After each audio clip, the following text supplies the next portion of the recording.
প্রিয় দর্শক, গুপ্ত রাজনীতি বলতে সাধারণভাবে বোঝায় এমন রাজনৈতিক কার্যক্রম, পরিকল্পনা বা প্রভাব বিস্তার যা প্রকাশ্যে নয় বরং গোপনে করা হয়।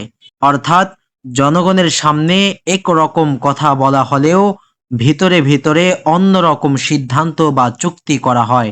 এটাই গুপ্ত রাজনীতির মূল ধারণা।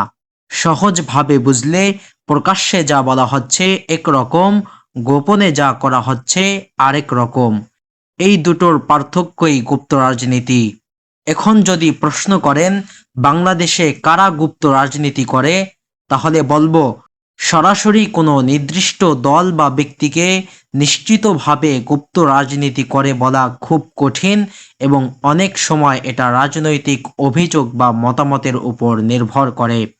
তবে সাধারণভাবে যেসব বিষয়কে মানুষ গুপ্ত রাজনীতি বলে ধরে নেয়: পর্দার আড়ালে রাজনৈতিক সমঝোতা, ক্ষমতা ধরে রাখার জন্য গোপন চুক্তি, বিদেশি প্রভাব বা লবিং গোপনে করা, দলের ভেতরে লুকানো দ্বন্দ্ব বা ষড়যন্ত্র।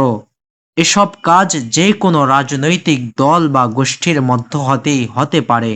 এটা শুধু বাংলাদেশের জন্য না, বিশ্বের অনেক দেশেই দেখা যায়। এখন আসুন জেনে নেই কিভাবে শুরু হলো গুপ্ত শব্দ নিয়ে বাংলাদেশে হানাহানি এবং দেয়াল যুদ্ধ।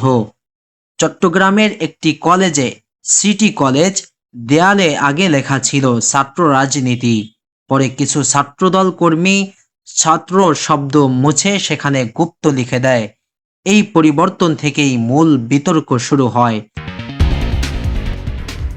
আসুন এবার জেনে নেই গুপ্ত শব্দ দিয়ে কি বোঝানো হচ্ছে। এখানেই আসল বিষয়। ছাত্রদলের পক্ষ থেকে অভিযোগ, ছাত্র শিবির নাকি গোপনে গুপ্তভাবে কাজ করে। অনেক সময় নিজেদের পরিচয় লুকিয়ে সাধারণ ছাত্র সেজে থাকে, তাই তাদের গুপ্ত বলা হচ্ছে। অন্যদিকে ছাত্র শিবির, তারা এই অভিযোগ অস্বীকার করে, বলে এটা রাজনৈতিক অপপ্রচার বা ইচ্ছাকৃত উস্কানি। আসলে কেন এত বড় সংঘর্ষ হলো? এই শব্দটা শুধু একটা শব্দ না, এটা এখন অভিযোগ, অপমান, রাজনৈতিক পরিচয়ের প্রশ্ন হয়ে দাঁড়িয়েছে। এর ফলে ক্যাম্পাসে দেয়াল লিখন নিয়ে দেয়াল যুদ্ধ শুরু হয়। দুই পক্ষ মুখোমুখি সংঘর্ষে জড়িয়ে পড়ে। কিছু জায়গায় ক্লাস পরীক্ষাও বন্ধ করতে হয়েছে। এই বিষয়টি এখন শুধুমাত্র একটা কলেজে সীমাবদ্ধ নেই, ক্যাম্পাস থেকে শুরু হয়ে জাতীয় রাজনীতিতেও আলোচনা হচ্ছে। ছাত্র রাজনীতিতে আবার উত্তেজনা বাড়ছে।